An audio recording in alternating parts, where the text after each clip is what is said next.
Hi everyone, my name is Dominique Oyston and I'm the founder of the Sound Healing Academy, and I also do speaker coaching. And this tip is a voice coaching tip, and it's to do with how do you actually get a bit more volume and access a bit more substance from your sound and resonance from your sound if you're a speaker, and how do you actually move from a speaking position to sounding more like a singer. So it's answering this idea of why do I think I can't sing? And so what we need to understand is that the speaking position of the mouth is very different from the singing position. So I can speak in hardly any space at all, and I can actually articulate my sound with a very narrow horizontal space.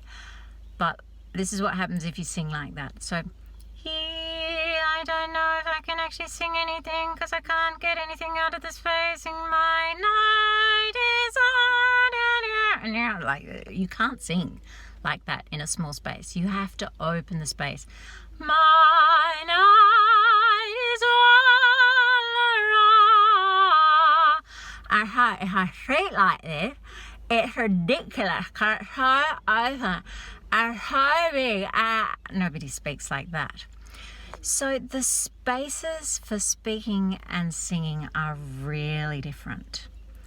And so everyone who tries to sing in the speaking space says, I can't sing, I'm a terrible singer, got a terrible voice, blah, blah, blah. And it's nonsense. It's absolute rubbish. You can sing, it's a skill set, but you need a different space in the vocal tract. And the vocal tract is everything around here, and you actually need different space here into the sternum and through the sinus areas and in the palate area, which is where you yawn. So a little tip to open the space to get you transitioning from a speaking space to a singing space and starting to think that maybe you have maybe you can sing, you can learn to sing, is to start to yawn, because yawning opens the space and we start to stretch. It really opens up, stretches the back, stretches the sides, stretches up, stretches the larynx down, and we start to activate. Singing is not a lazy activity. If you sing with a lazy space, you get a lazy sound.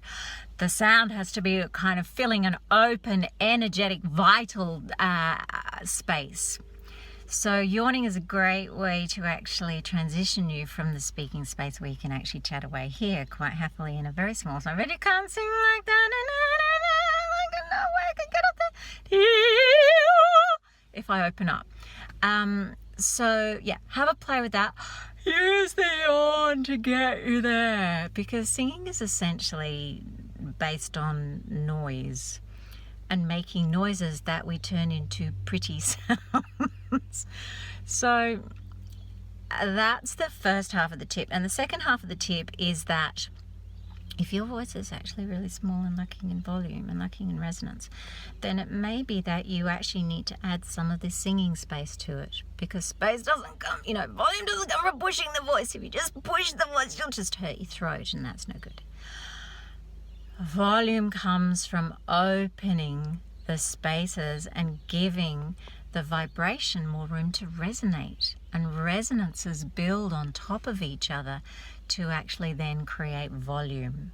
And then you add a bit of breath energy under there, and you're actually getting some sort of dynamic in the voice and opening it up to more colors, more resonances, more expression. So there's the relationship between the speaking space and the singing space is really useful to understand and to utilize if you want to become a singer, and also if you're a speaker who wants to increase the capacity of their volume and resonance.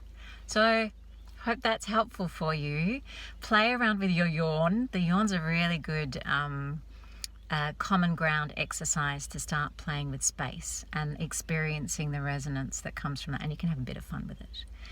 And so my name is Dominique. I am essentially a voice specialist in the body language of the voice, micro gestures of tone, voice, and breath. tone, body, voice and breath. Yeah, that's fun. So